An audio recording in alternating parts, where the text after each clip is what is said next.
So do you do you listen to music a lot when you work out, or? Lately, I've been like on some like SoundCloud audios and stuff. Yeah. I know a few people that do that.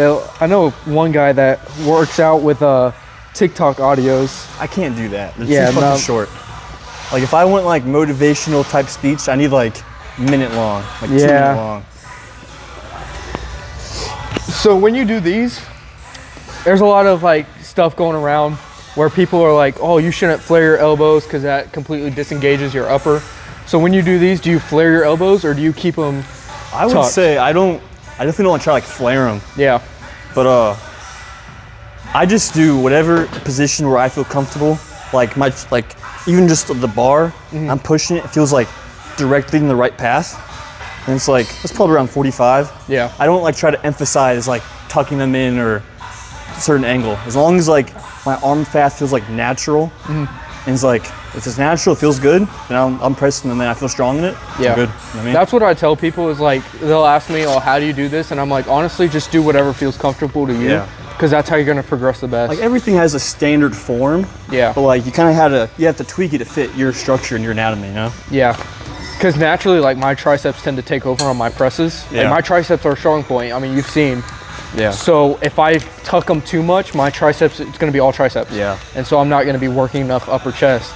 So I'll have like you said, around a 45-degree angle, but I don't, it's just whatever comes naturally for me. Yeah. So I've seen one of your posts and it was about like someone asked you about RIR. Oh. So what's your... Some other guy commented on that being like, you don't know what RIR is? Yeah, I think it's... I know what RIR... I think most people overthink it though. Oh yeah, for sure. It's like...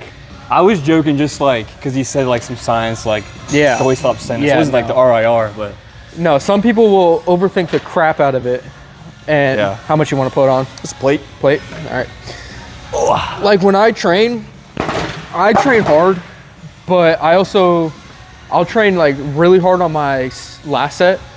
And for the first couple of sets, I'll leave one in the tank because I know I have more coming. Yeah. And I don't want to diminish, my other sets because I'm chasing more on my first. Yeah. But it's not something that I really think about.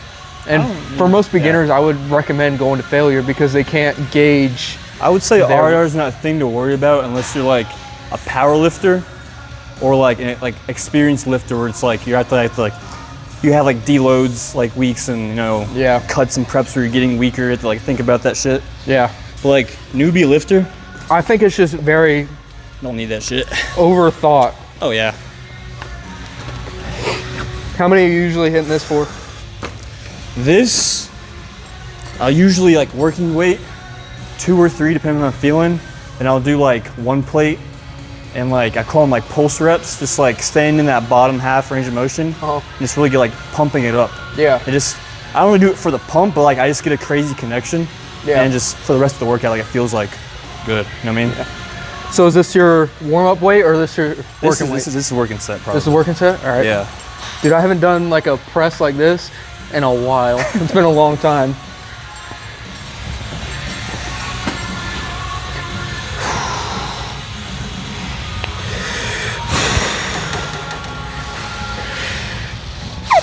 Good.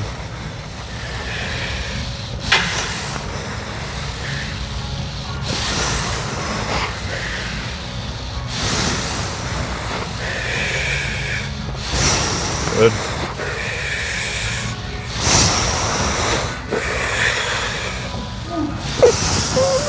Good, come on. Good. Nice.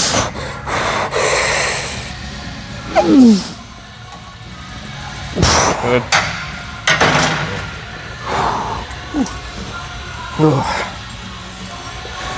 Pretty strong on it though. I need to start doing it. Dude, I haven't. So when I was barbell benching, I hit 315. So I got pretty good. But then my shoulder started acting up, and so I switched to a machine press. But I mean, my machine press is going up, so that's what people don't realize. It's like machine strength does translate to something like this. Like that stuff only matters when it's like when you're PRing squat and you're just not used to weight that heavy, like free weight. Yeah. Other than that, if you can keep like your form good and stable, it's the same. Yeah.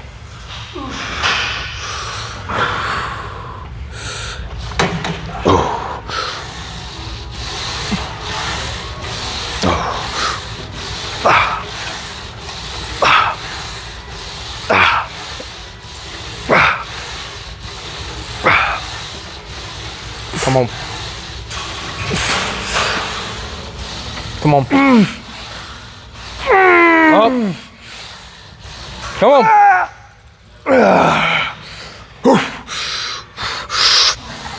Come on, push. Push.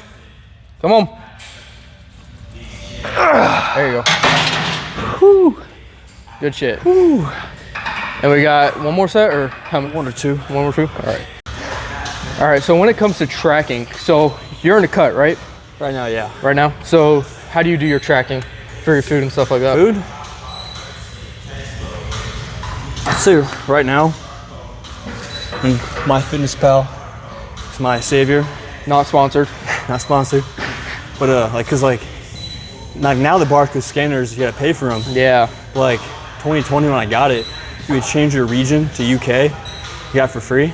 Oh, really? I've always used that one. But like most of the time, I'm doing like a light meal in the morning, mainly carbs for workout, a little bit of protein, like 30, 60 grams. And like after workout, rest of the half or quarter of my carbs, and then like the rest, like 3/4 of my protein. And then I'm waiting, I gotta weigh everything out. Yeah. You gotta always have your scale on you. It's important. A lot of people that track their stuff, they don't weigh their stuff out, and so they're not getting the proper tracking. Oh yeah. So I always recommend, I'm like, you need to get a food scale, and you need to get a good app that'll track it. So I use Chronometer, and Chronometer is completely free. Also not sponsored, but I really like Chronometer. I track everything that I eat, even like during a bulk, because you want to make sure that you're getting the proper Only thing macros. I don't track, like from bulking, is like my sauces. Yeah, I don't track those either. If I'm bulking, I really don't care. You know, extra carbs. Yeah. But if like I'm cutting and it's like, I gotta, how much barbecue sauce I use, I gotta know. Yeah. Cause like, a lot of it tastes good, but like then you look at the carbs, it's like 70 grams of carbs. Yeah, and you added on like 300 calories just in sauce. And Literally. so that's what people do. Like when they say, oh, I ate a salad, but you had like, a crap ton of ranch and you didn't track that. So you're eating a lot more calories than you think. Yeah. So, and do you prioritize carbs or protein? Like, right now, this last like 5 months, I've been doing kind of lower protein. Been doing like 150. Yeah. And then like 30 grams of fat. And then I think it's like 200 something carbs. The rest is carbs. Yeah. So it's not like crazy. I'm doing a pretty aggressive cut. So it's How like many calories? 1,700. Oh, yeah. Yeah. I did that. That was rough. I was doing 1,500. Damn. Yeah. So it was definitely wrestling. I couldn't do it, bro. I had to go up. Yeah, that's true. But yeah, I prioritize carbs because that's what gives you the energy, and like that's what'll help you progress in the gym. And people overshoot protein a lot, and they say 1 gram per pound you weigh. That's what I was always going by at first. And I was like, well, like, how much of your weight is like your bones? Like that's exactly 30, what I 30 pounds like, of skeleton. I was doing research on it, and it's realistically it's a gram per pound of lean muscle mass. Yeah. So if I weigh 178 right now. If I'm, let's say, hypothetically 20% body fat, I take that body fat percentage and I subtract it, and that's how much protein I should be eating. Because people don't realize you need protein for your muscles, not for your fat. So, and I keep my fats pretty low when I cut, around 30 to 40. If I go lower than 30, I'm like, feel it. Yeah. Like I ate like 10 grams of fat one day, and I was just throwing up. I was sick. I'm like, I need something. Yeah. So it's definitely something to keep in mind. But carbs, definitely higher. More experiment with on this next bulk in a couple of months. Yeah. And just keep the protein relatively low, like the same like per lean pound of muscle mass. Yeah. I'm definitely gonna like experiment like 300, 400, 500 grams of carbs a day. Yeah. See how it goes. You're gonna have a lot of energy in the gym. Yeah. And so far, I mean, I've been cutting since like January, and like this is the point where my strength has plateaued, but it hasn't gone down yet. Yeah. And That's what been on, people like. They as do long as it you're hitting wrong. your protein, even on a cut like your 150 for your lean muscle mass, just enough just to it keeps your muscle there. I mean, you might not grow, but like as long as you have enough to retain the muscle, it's good. Yeah. All other weight's going down, yeah.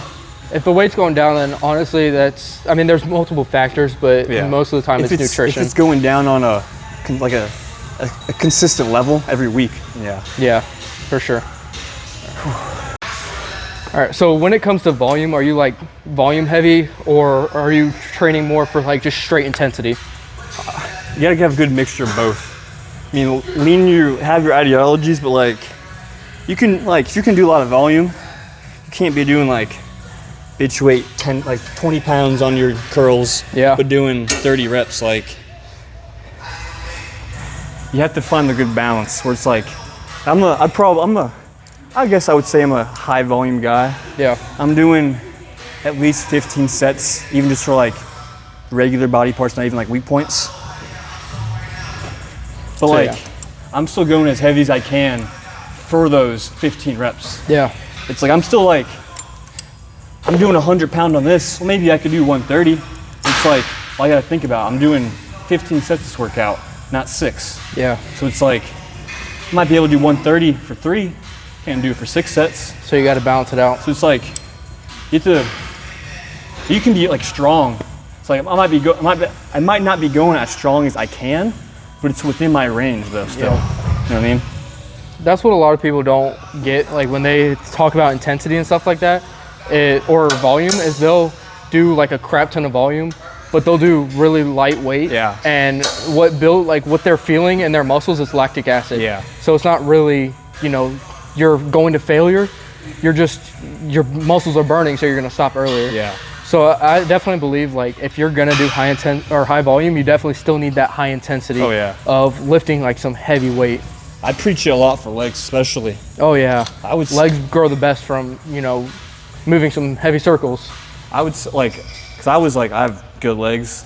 I've always had good legs, even when I was like skinny. Yeah. They were bigger. But it's like, first of all, you gotta if you like leg day, they'll grow. If you don't like it, they're not gonna grow. Oh, I love leg day. They grow. Yeah.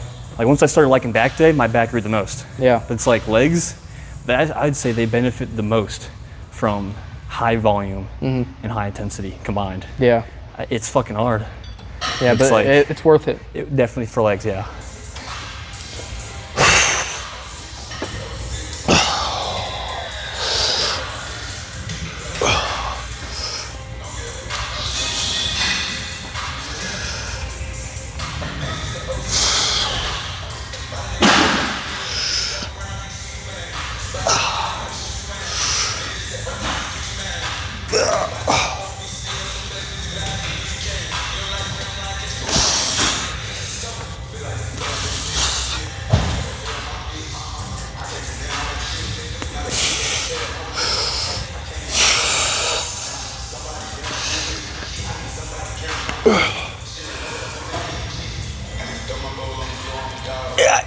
Come on. Push. Come on, get it.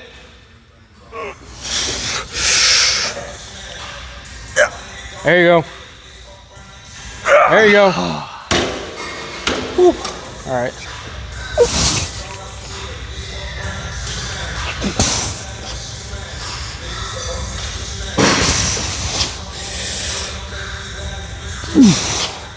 Good.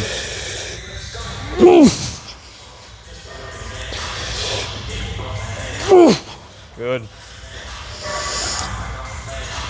Good. I'll finish.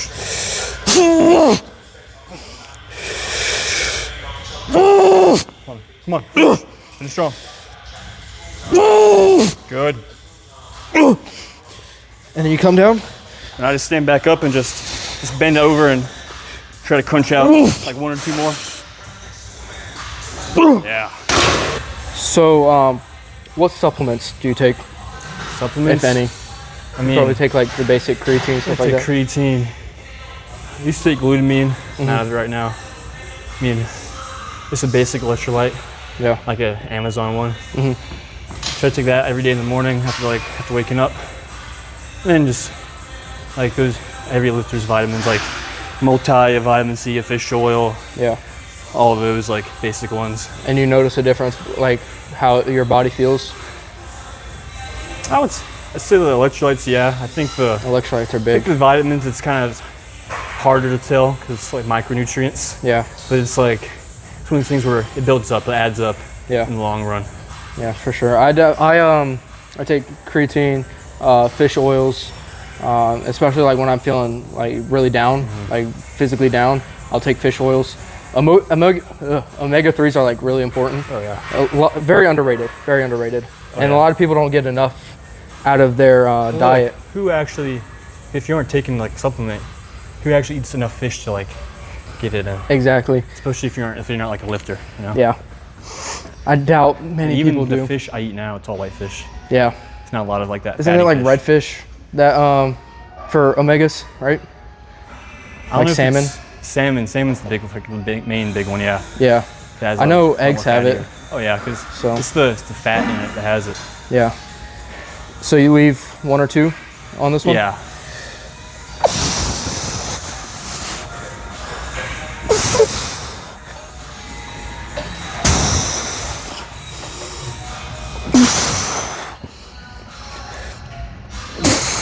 Good.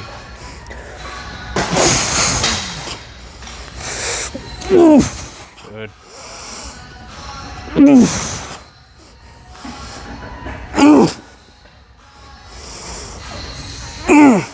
Good. So how do you structure your split and stuff like that? Personally, Because it's different for everyone. I've my whole lifting career so far, it's been this bro split, chest, back, arm, shoulders, legs. Okay. As of like the last month, I've separated my arms into shoulder day and arm day. So I'm doing a chest, back, shoulder day, arm day, then legs repeat. So 5-day split. Yeah. I've experimented just with weak points, you know, throwing some hit this in there and that in there, and so far this is the best what I've liked by far Yeah. the most. It's actually my arm, my weak points. I've tried the multiple arm days, like doing like a push pull arm day 2, and then that thing. It was all right, but I found the most growth when I have just a separate arm day. You know what I mean? Yeah. Everyone's different. Like some people are like, oh, you need to hit 2 times frequency or 3 Yeah. times frequency. Then it depends on like you said, you do less volume. Yeah. You can train a little more frequently because of that. Where it's Yeah, like I do push pull legs. chest day, I'm like hammering my chest. It isn't like it's still sore until like the day before my next chest day. Yeah. So it's like it's The all intensity and the Yeah. volume is still there. So yeah.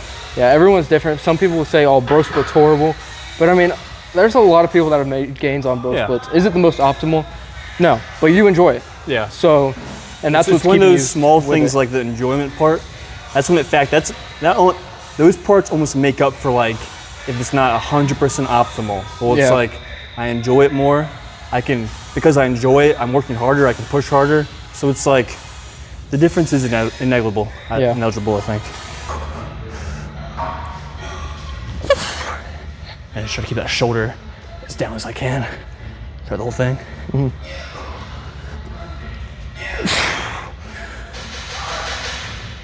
There you go.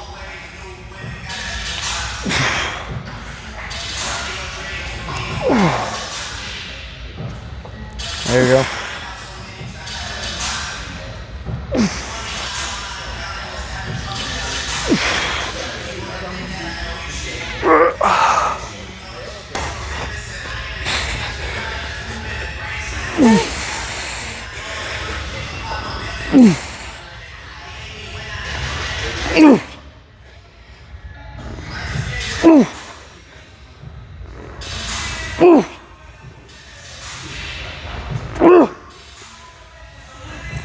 Good.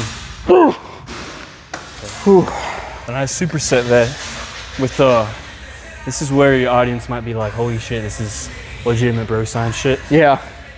I'll show you instead of talking. This. Okay. never mind, that guy just hopped on the dip machine. I was gonna go on the dip machine. Usually I'll put it on the handles. I'll face towards it. Nice, decently wide. This is press. Like, not even for tricep, but like, I'm trying to like think of how you'd feel it. Like when you like squeeze your pecs like just like down like this. Yeah. Kind of like you feel that little squeeze at the very bottom. Yeah. That lower pec. Basically, I'm just doing that, like that lower pec, just like squeeze, squeeze, squeeze, squeeze. It's like if I stretch too much, kind of getting the whole pec, and I don't want to keep my tricep out of it. And I'll do like minimum 15 reps because I like now stuff like this. It's not even like a soreness. It's just like you feel it fill up with like a pump. Like it's pumped. But I've been doing it. I like how it feels in my lower pec, and it's been filling out a little bit. So a lot of the newer lifters are like, oh my God, you need upper pecs. But no, you're good. I'll tell you. The clavicular head is like really small. Oh yeah, it's like fucking. It's right here. And I think I can see mine. It's like fucking just. Yeah, it's right here. It's really small. So like the sternocostal head is your middle and lower pecs. And so that's what builds the shelf is like really getting that it's lower. like even like your incline presses, you're still using your whole chest. Yeah. If anything, it's majority of like that mid chest still working. Yeah, and it's That's basically even, like almost all arm path because like the upper chest does this, whereas the middle chest does that. So it's all arm path. I can like a cable where it's like if I'm using like a cable press, if I just change my angle slightly, I'll hit some upper with it. Yeah. Like this, like this. If I didn't fucking think like that cue of pinky up, I'm gonna press my pec up this way, and this could be a full just like because you're coming across. So yeah, for sure. I tell like for most people, I would tell them like don't emphasize your lower chest too much because you're gonna hit your lower chest whenever you're doing a flat press, right? So I tell like for the general population, I'm like just do a flat press, do something inclined. Yeah. And that's really all you need. But like if that works for you, like doing decline and you notice a difference, like obviously do that. Yeah. But I think like the golden age era, they did a lot of lower pec and they had those full chests. Yeah. And so I see a lot of bodybuilders now that step on stage and they don't have a full chest because it's thick, but it's like it's not that. It's not full. Yeah, it's like it's not like that very slab flat of meat. Yeah. There. So I would definitely recommend like if your chest is a weak point, hit all the angles. Oh yeah. So you want to hit decline, you want to hit like normal, and then you want to hit incline. Yeah. Because you're gonna get the best growth out of that. I started out just like listening to Sam Sulek like every day in like 2023. Yeah. Incline only. Yeah. I basically stuck to that. Just on my main press is incline, and that's like with like that I'll incorporate like middle. I'll put like in a flat press for like just overall. Yeah. But like spam incline. So you want the upper pec and the incline. Yeah. You know what I mean? So a lot of people just they look at it and you can't complicate it. It's like they nitpick too much and then they're like focused chest, on too much. It's like one big muscle, 3 heads, or like it's one muscle. It's like you can only press and like a fly. Yeah. It's not like backwards. Like this is where I get bro sciencey. It's like backward, a lot more muscle, more smaller muscles, where it's very easy if you're just kind of doing like your big compounds, going heavy, just to utilize the whole thing. Versus like you kind of, at least to me, you got a lot of muscles. You got to hit at every angle. It's like I'm doing like my pull downs. I'm doing my rows like close here. I'm doing fucking slightly over. Maybe it's more of a different angle, but it's like get the whole thing. Yeah. A lot of people like with delts especially, they overcomplicate it and they're like, well, there's technically 7 heads of the delts, but you can separate it into. There's technically like 1,000 whatever fibers. Yeah, exactly. You got to hit every single fiber. I'm like, no. Literally, all you have to do is press, lateral raise, fly, and even then, you can simplify it even more just doing a full range of motion press because you'll work your front and your side delts. Like literally, the joke of like spam louder raises. I mean, it's a joke, but like it's true. Like if you do that, like, you're gonna. What else can you do apart from like those 2 movements? Yeah. You're not gonna be able to. You can't row with this like a row and hit your side delt. It's not like you can curl it. Yeah, exactly. You just gotta fucking lift it out to your side. Literally. Yeah. And I tell people like all the time, you do a front delt press. You can even if you don't want to do a lateral raise, do the full range of motion, and then do a reverse fly. There's 2 exercises for your entire delt. And even like the front delt, I'll I'll do like one front delt movement, like my press, behind the neck press. Yeah. And it's like, if you're doing like a good movement like that, even like in your chest days, you're hitting like a little bit just that front delt, just getting used anyway, especially later on when you're more fatigued in your chest. So it's like that little stimulation combined with like, you know, you have your big main one. It's like, I find that's almost enough for front delt. That's if why they're I like don't do a lot overly for weak, my then you increase triceps. it, but like, yeah. Because my triceps are a strong point, so I'll do one tricep exercise. Because I'll do a flat press, which is a lot of triceps, and then I'll do a shoulder press, which is also a lot of triceps. Yeah. And then I'll just do a tricep extension.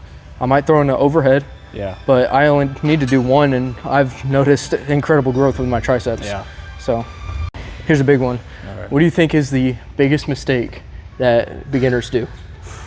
Ooh. There's some hard hitters. This is my one. Not training hard enough. Oh yeah, intensity is huge.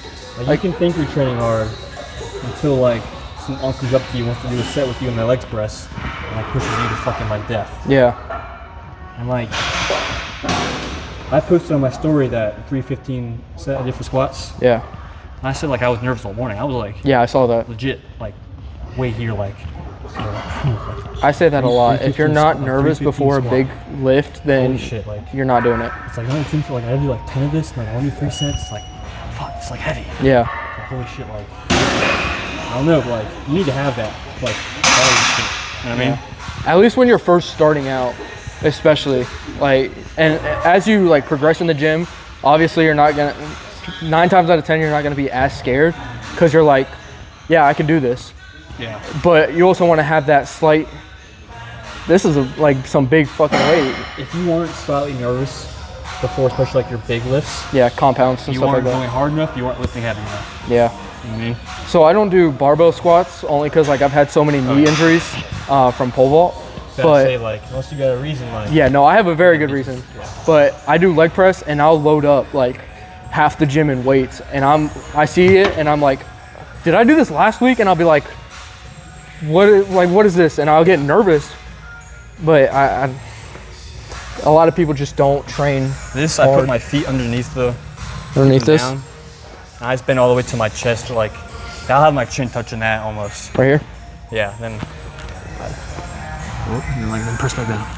I stand right in there and just try to, and it's like myself when you're standing up and you're just like flexing your pecs together. You felt a little like, where I had the lower. Yeah. I'm just trying to like get that squeeze right there and just kind of pulse it out. We'll just fill it with blood rather than like get a big stretch.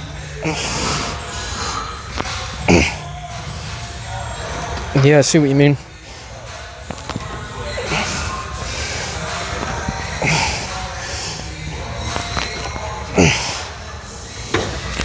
So, you're obviously cutting.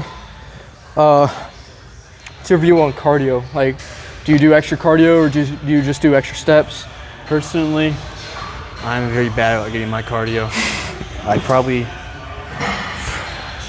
I'm gonna be honest, I probably in the last like 2 months I've done it like 3 times. My steps, I try to get my 10K Yeah. usually. But I still think cardio is extremely important, whether you're bulking or you're cutting. Maybe if you're bulking, maybe not every day, at least 3 times a week. Yeah. But get it in, it's good just for the cardiovascular health. Helps with your sets, especially when you're bulking, getting stronger and heavier. The sets get more tiring. It's good to like not be fucking do a set and be like out of breath. You know what I mean? Yeah. When I try to cut, incorporate more I of a- up my steps. Yeah. So I'll up my steps before I add in extra cardio or even cut my calories. I'll do like 20,000 steps a day so I can eat more. Yeah. So the last question I have is not really like, it's just personal. What's your favorite thing, favorite thing to hit? Ooh.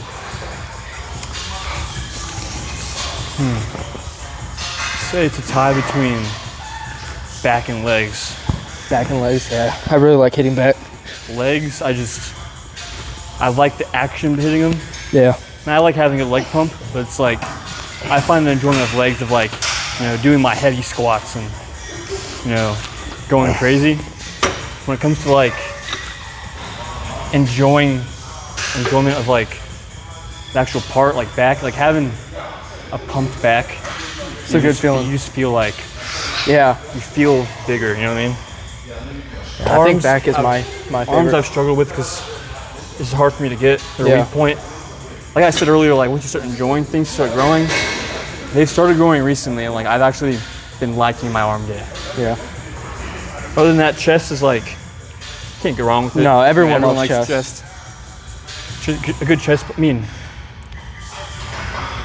I like it all. Yeah. You know what I mean? Honestly, that's how I am. Like, I just love lifting. Yeah.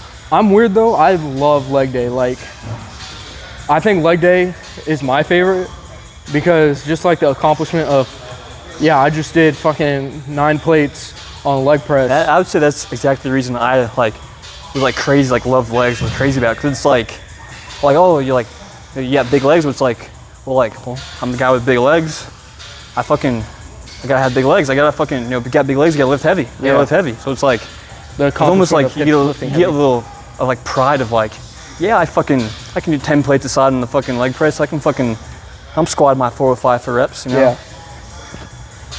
And then it just builds a great base. I'd rather have big legs, a small upper, and have to catch the upper up versus having a big upper and having to catch my legs up. See, I'm having to catch my legs up, which sucks because, so I started lifting in October, but then I got injured during pole vault like 3 times in 1 year. And so I just couldn't work out legs because I was injured so bad.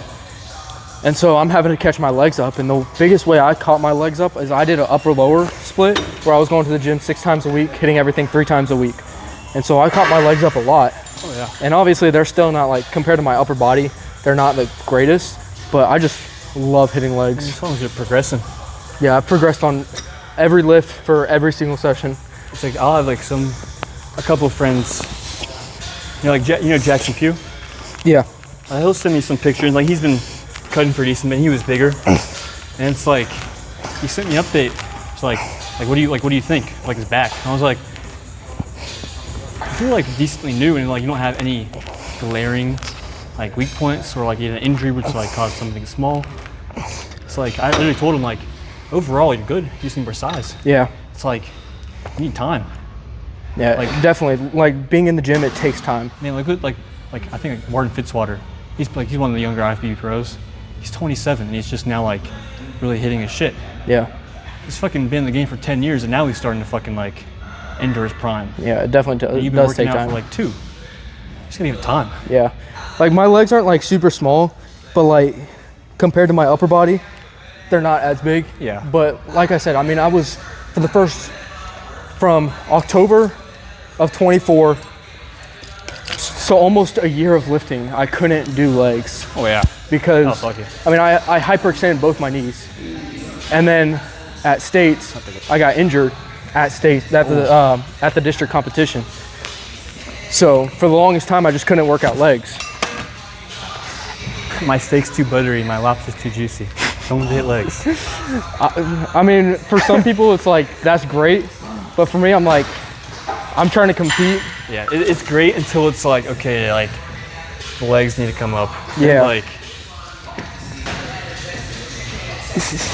Like obviously, you want to do it in the same order so you track progression better, but at the it's end not of the day, necessarily needed. just get your workout done and hammer as long as your chest is hammered.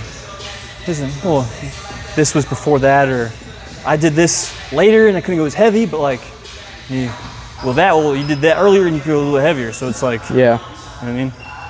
Make up for it. And it's also like, if you're doing the same thing like every day, it's all just shock the muscle. But So honestly, I'd like say if you get somewhat true, bored, because it's like, yeah, it's a new stimulus, something you're gonna yeah, feel a little different. Maybe if that's not actual muscle growth, but it's like mental. Yeah. And it's like, that was the good lift.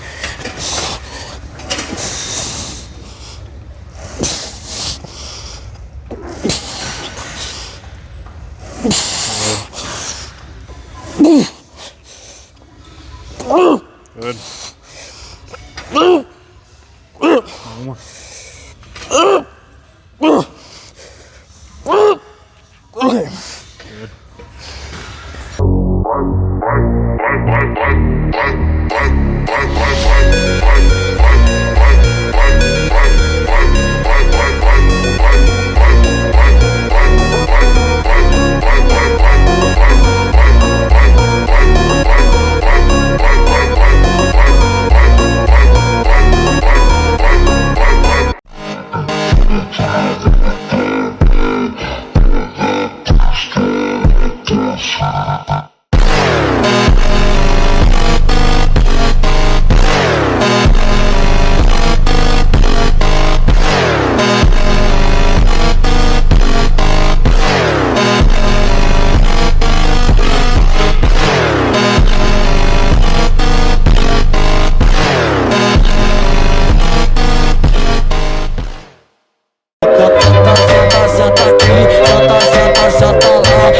Tudo cê tá no ponto,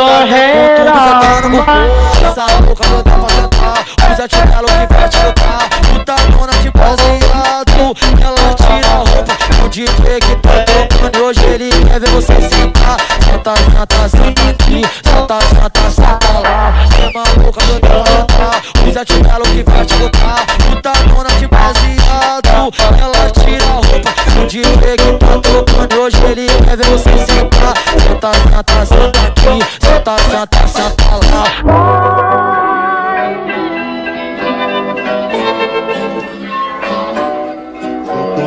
Senta, senta, senta aqui, senta, senta, senta lá. Com tudo cê tá louco.